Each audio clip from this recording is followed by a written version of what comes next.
Hello, everyone. We are gonna get started in just 1 second. But thank you guys for attending today's webinar. We're gonna be talking about Google Business Profiles. So we'll get started right now. So again, welcome to our Profile Power Up Mastering Google Business Profile sessions. So I am gonna be leading our session today. Just kind of talking about Third Marble in a little bit, our main mission is to help local economies grow, making quality websites that get leads for growing businesses. So starting off, why you should get on Google Maps is it's completely free. For a lot of the typical businesses, more people are actually seeing your Google business profile information than your website by a factor of at least 10. And people are going to Google almost every day to find out different things they need, all the services that they're looking for. We're not talking about Bing or Yahoo. We're just talking about people looking stuff up on Google. Continuing off of that, your business profile is providing a lot more visibility to qualify leads than any other marketing strategy because those people are looking for your services and they're finding you at that exact moment. Now, just in the city of Richmond is growing and growing and growing. More people are coming every year, and those people don't have the resources of different networks to find their services. So they're going to be looking on Google to find those service needs. So how are people actually seeing your business? This is a really easy way to kind of check out what it looks like from their end. Is you just type your business name and then your city and state, and then you'll see your business profile. And this is a real easy way to just see, hey, this is what my customers are seeing. Is this what I want them to see? So today we're going to be talking about how to take an unoptimized profile, as you can see on the left side, and turning it into an optimized profile. Some of the key differences you can see is they're missing a lot of photos, so you can't see what the place looks like from the outside or just photos of the business. But also they're missing essential information such as their business hours. And you can see on the right side that we've answered some questions. You can also see where you can make appointments, different things like that. It's going to help convert people a lot easier. So starting off, have you claimed your business profile? Easy way to do this, just find your business on Google and then look to see if it says own this business, like in that little red box. If it does, you want to claim that business, and Google will send you a verification code. You put that in, and then you become the owner of that business profile. If that isn't working, you can always go to business.google.com and follow the steps there. So why it's important to actually claim your business. One, it's free advertising, and you don't want to lose the chance of actually having it. And if someone does take ownership of your profile that you don't know, you lose that free advertising, but anyone on the internet can then change the information on your profile. They could close it down, add pictures, reply to reviews in any way that they'd like to. So really you're in danger of past employees, angry customers, internet trolls, and competitors. So now we're going to be kind of talking about some of the different sections of your business profile and how to complete them to get the most out of them. Really, one of the key points is getting keywords into your profile so that Google understands what you want to be shown for. So starting off with hours, this can be found in the edit profile section. So with hours, do you have any holiday hours or special hours? So like on Mondays, are you only open from 8 to 5, whereas Tuesday you're open from 9 to 5? The little things like that, any holidays coming up with like Good Friday, Easter, that kind of stuff, if that's important to have that you're going to be closed those days, you want to make sure that's known.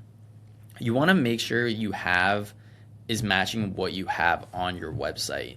And this is the same case with your address, so you want to match it with what you have on your website. You don't want to be using a P.O. box number and avoid using a shared space like Gather, because if you're using that, there is a chance Google will just penalize it and have your profile not verified anymore. So, continuing off of your address, if you are working from home, there is a little slider when you try to edit your location and areas that it says hide my address from the public. If you're working from home and you don't want people visiting your house when you're working, just have that slider on and it'll have that address hidden. So, now we're going to talk a little bit about your NAP, which is related to making sure your information is correct on both your website and your business profile. So you can see 3 addresses listed below. Only one of them is correct because with the second one, there's a period after drive as well as a comma, and that is not what we have on our website. With the second one, we have drive written out, when on our website it is just DR. Google doesn't really care if it's written out or if it's shortened with your address, as long as it both matches with what is on your business profile and what is on your website. Continuing down that edit profile section, we're going to be talking about your categories. So you want to make sure you choose your categories wisely, and you want to make sure that you offer all the service related to that category. So you don't want to use too much of a generic category because that's actually going to reduce the number of times Google shows your business if people are just clicking on your website and then immediately hitting the back button. A good way to think about this is an Italian restaurant and a pizza restaurant. If a pizza restaurant labels themselves as an Italian restaurant and they start only serving pizza, but people are going there looking for pastas, wines, fish dishes, and realize, oh, I'm not actually looking for this stuff, and immediately click back, your business profile is going to start to drop in the rankings. So unfortunately, with the categories, it is just a pre-made list that Google has. So you're going to have to choose something that's most closely related to it and is also around the services that you do. So your services, we're actually going to go out of this section and go to the edit services section. And for this, you can be as specific as you want for your services because this you get to type out yourselves. You can add prices and descriptions with your keyword. And if that you want to understand how that actually helps, attending our DIY SEO session to learn kind of more about keywords, where the placement works, how they actually work. With that, you also want to add your services to a primary category. And in that, you want to make sure that your categories match up with your services. Continuing off of that is you want to check those services and those categories regularly because Google will then look at the information that you have on your website and start to just recommend categories and services based on that content.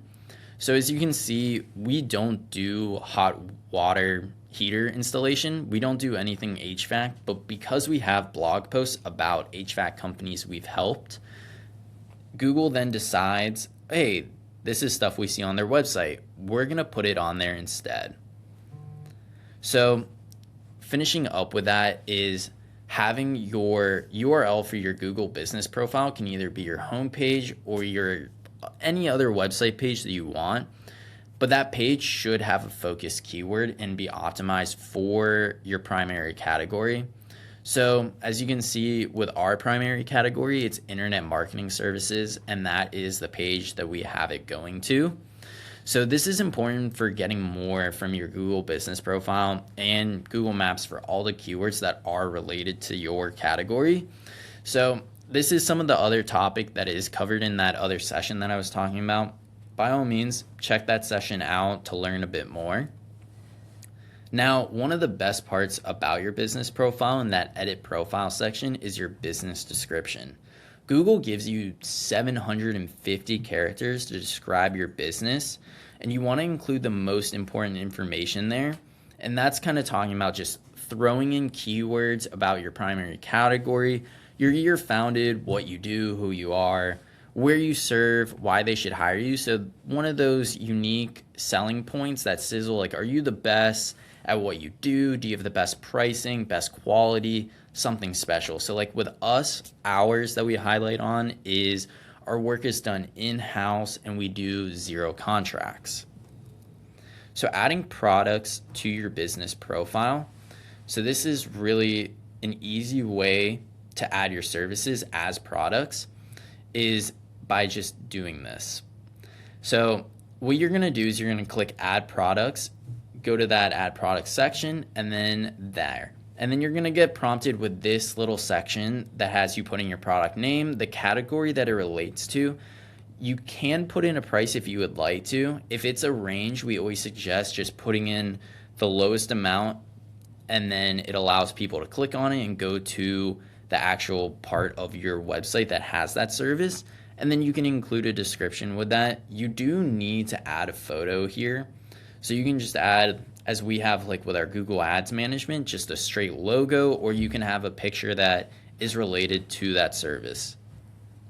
Like I was saying, the photo is required, and the keywords you want to put is going to really help with how your profile is ranking. And then that link to your URL on your website is really good to have it to that matching service page. So what is a good kind of name for your product is going to be your H1 or your headline tag on your service page. So as you can see with the example that we have is our Google Business Profile classes. And then on our website, it's free Google Business Profile classes in Richmond, Virginia. So that H1 is that free Google Business Profile classes, and that's what you want to make add up to each other to match. So going into a little bit more of a depth is when adding your product or service to your business profile, you want to match your product name to your website's service page meta title. And your meta title and description should be a brief overview of that service or product.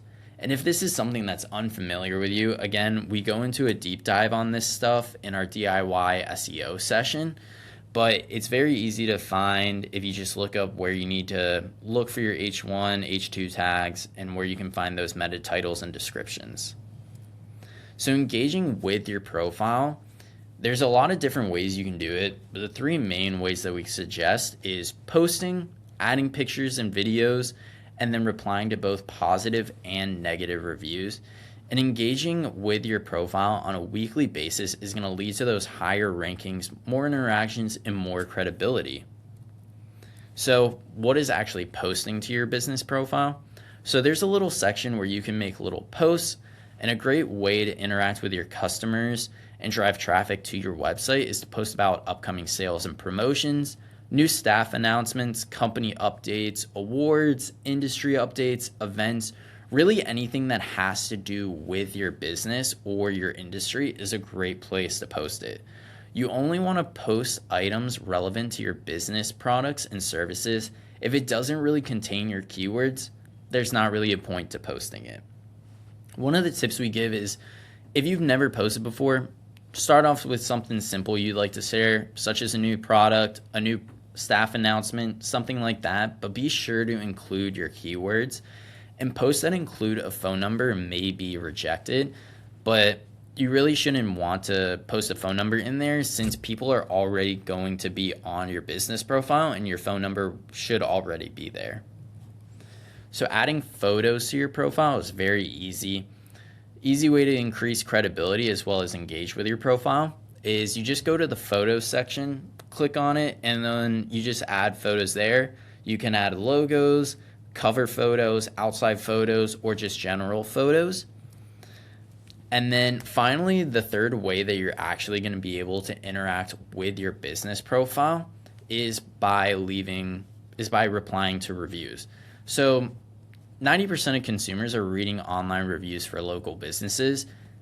I think about anything I'm buying nowadays, checking out a new restaurant, doesn't matter what, I'm looking at the reviews to see how people are doing business with them, what it's like to do business with you, and if they're actually doing a good job. The bottom line is good reviews are going to lead to more sales. Some of the strategies that we offer for getting more reviews is asking clients for their permission to ask them for a review after the work is completed. If you felt that you did a good job, by all means ask for a review. Get your employees involved and offer incentives to them when they get a review. So you can make a little competition going, hey, Whoever gets the most name drops in a month gets a free $50 gift card or anything along those lines. It could be a gift card, an actual product, anything, a discount to something, a free lunch. Just make it a little competition to get people more involved, more excited to ask for those reviews. Send a thank you letter and ask for a review. Now, this can be really, really awesome because when I think about what I'm getting in the mail, most of the times it's junk mail and bills. But then when you get a nice card in the mail with someone you've done business with, it can make a lot of a difference. Ask your professional networks and your referral partners for reviews. This one's really good because these people know you on a deeper level than just doing a basic business with you, but they also know from interacting with you and you on a personal level and can write a more lengthier review. Ask your vendors for reviews, ask for reviews in your marketing materials and signage. So this includes QR codes, which I'll get into in a little bit. And then tell your clients and prospects that reviews are important to your business and how they actually help you grow. So continuing on with the basic strategies is creating a link to a review page that you can email customers. And with that, you should use the short link that Google provides. So the way that you find that is that you'll either click ask for more reviews or you can click on the review section in your profile and then you'll see another button that says ask for more reviews. It'll pop up with a little code that you can copy and it offers a way to either copy it but also just send it straight to Facebook, text, email, easy ways like that. And then to create a QR code with that link is you just take that link, look up a QR code creator and then put that link in. It'll create one for you, download it, and you can just start pasting it wherever. You could have it on the walls of your business. You could include it in your emails, your receipts, those letters that you're sending out to people. Easy ways to do it. When a customer gives you positive feedback verbally, though, you want to send them an email kind of paraphrasing what they said to you. Tell them that reviews are important, include that review link, and invite them to copy and paste their comments back into it so that you can reply to them. Really, getting online reviews should be one of your top marketing strategies, mostly because you've already completed the work and you got paid for it. This is an added benefit to get more people on your profile and more people interacting with it and doing business with you. So now that you've got the good reviews, how do you reply to them? Well, you want to be sincere and create thoughtful replies. Don't be formulaic with your replies. So don't continuously say, thank you for the 5 stars, thank you for the 5 stars, thank you for the 5 stars, thank you for the 5 stars. Why are we replying? It's polite. You want to show appreciation. It's creating more engagement. So when people are seeing how responsive you are, they're more likely to leave a review in the future after doing business with you. And it's actually improving your SEO ranking. So the more exposure you're getting, it means the more leads that are going to be coming in. So think of your review replies as an excellent marketing opportunity. So how to actually reply, continuing off of it, variety, words, length, sentences. If someone's writing you a smaller review, don't feel the need to write a 3-paragraph essay. You can just mimic what they are putting in. If someone's writing you a more larger review, try to mimic that and create a more larger review as well.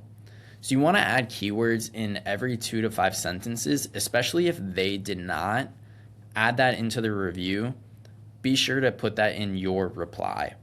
That way Google's understanding like, hey, this is the services that they're providing. This is what they want to be searched for. When someone searches for that, I'm going to put them there.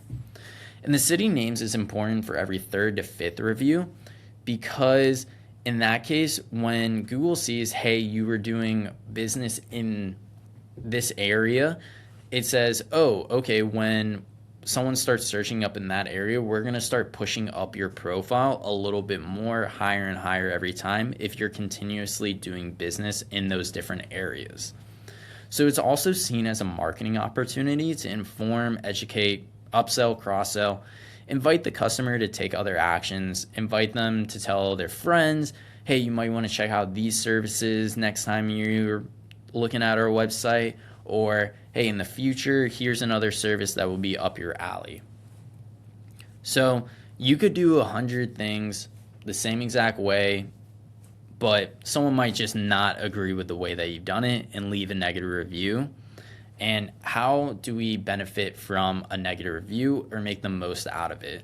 Is first, we want to apologize and sympathize. So sorry we didn't meet your expectations. Reinforce your marketing process. So normally we provide X, Y, Z. Invite them to discuss the situation offline. So ask them to call an office manager or someone that will pick up the phone. We suggest don't doing it over email just because that can get lost in translation. Someone doesn't really check their email. Everybody's got their phone on them though. You never want to complain, belittle, or argue. Everybody's an adult in this case, and people are going to be reading those negative reviews and how you reply. So you really don't want to seem like a child in these replies by just arguing. And if the issue was resolved, you can always ask the reviewer to amend the review or remove it completely. Like I was saying, most people will read those negative reviews and replies first. Your reply needs to be well crafted. So what do you do if you don't have any remember of doing business with that person? You want to let that person know that you don't know them. If you don't have any record of ever doing business with them as well, ask them to remove the review and add a section in your reply that talks to the Google user, making it clear that you have no record of that person. If it is a disgruntled former employee or a known competitor, you might want to consider getting a lawyer to send a cease and desist letter. And then removing negative reviews. Unfortunately, you cannot remove a review yourself. So your best defense is to get more positive reviews. But again, if it is an obvious spam, you can report that review. So what you're going to do for that is you're going to find that review in the read review sections, click on the 3 little dots to the right, and then hit report review. And then you're going to get that small box with different reasons why you want to report it. So you click what it actually is. So you could, in this case, if it was a spam one, you put spam, then send report. Google will take that report and look at it and then decide if it is a good report and delete the review or a bad report. There's no guarantee that they are going to agree with the report and remove the review. So again, you want to put that reply in there just in case, as well as continuously just get more and more positive reviews. So what not to do when it comes to Google reviews and how to reply to them is you don't want to pay customers for your reviews or offer discounts. You don't want to get too many reviews at once. The name of the game is being organic, and that's what it's helping with. Don't write your own reviews or get fake reviews. Again, this is organic. That is not organic. So it's going to look a little fishy. Don't use a dedicated device at your location. So what that kind of looks like is if you have a computer set by your door and you're asking every person that leaves to write a review on that device, Google can tell where the reviews are coming from, both location-wise as well as device-wise. So it looks really fishy when it's all coming from the same exact spot, and it's better just to have that link, send it out to people and have them do it themselves. Don't ask reviews from people outside of your target geographic area.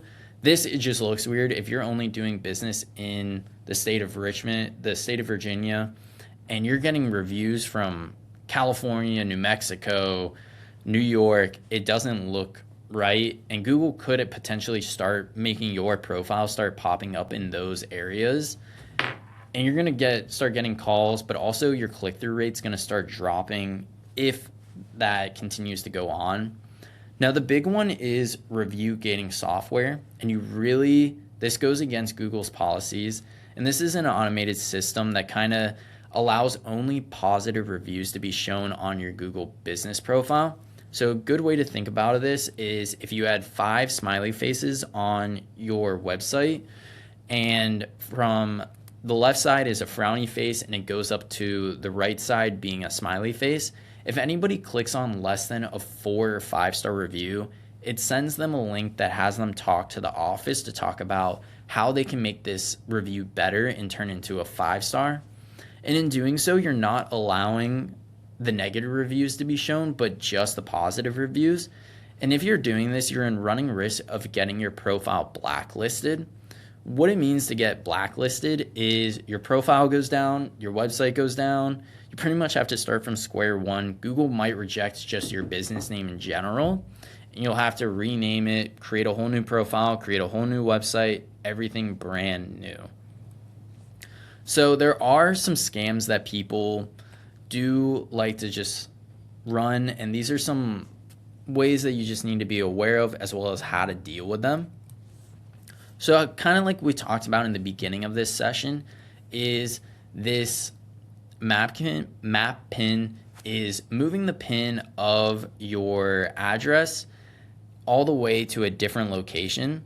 So you can kind of see in this where their pin was completely moved away from their actual location, and the distance from it is about a 2-hour car drive. With local SEO, that covers about a 10, 15, 20 mile radius from your business, and that pin is a lot further away. Unfortunately, the way that you can't solve this yourself. You just have one of your buddies, another employee that isn't an owner of the actual business profile, suggest an edit and move the pin back to the actual location. Another one is that verification scam. So there are people that will try to claim ownership of your business profile. And the best way to do that, stay away from it, is just claim your business. But again, if someone does try to take ownership, Google will send you that verification number, a claim coming in saying that someone's trying to take ownership. You want to deny that claim as soon as possible, because if you do not answer it, then Google will just give ownership to that person. They'll either send it as an email or a phone call. They'll do multiple ways just to make sure that you are the correct person that they need to get in touch with. Some of the common myths that also go along with the business profile on your website is having socials on your website help you rank in Google. So this is untrue. So while social media does have its own marketing value, it does not help your website rank on Google by itself. A Google business profile is a set it and forget it type of marketing strategy. Again, no. Google will reward you for engaging with your Google business profile on a regular basis by sending more leads to your business profile. Having an overall 5-star rating is the best for your profile. No, having a 4.5 to a 4.9 is shown to be better because it is more believable. This doesn't mean that if you do have a 5-star rating that you look like a fake business and all. It's more of just a, hey, if you did get a negative review, it's not the end of the world. Most businesses are in that 4.5 to the 4.9 range. And you don't need a website, just a business profile. And again, no. For maximum exposure on Google Maps, a well-optimized website along with your business profile is going to be best. So Google makes over 400 changes to its SEO algorithm every single year, and we just scratched the surface of it today. If you have any questions about today's presentation or want to learn more about Google Ads or SEO, by all means, feel free to contact me with that number, or you can email me. So that's kind of finishing up what we have to talk about today. So what you can kind of learn about in the next steps is taking a scan of that QR code and join us for our local SEO and website mastery Path to Google Success workshop. So we're going to be talking about title tags, meta descriptions, keywords, service pages. We're kind of going into a deep dive of the back end of your website, but also we're going to be talking about landing pages, the content on it, EEAT, and an opportunity to network with other business owners. So appreciate everybody coming. And this is the end of the webinar. So thank you again for coming. Appreciate if you want to email me with any feedback or any questions, feel free to do that. Thank you.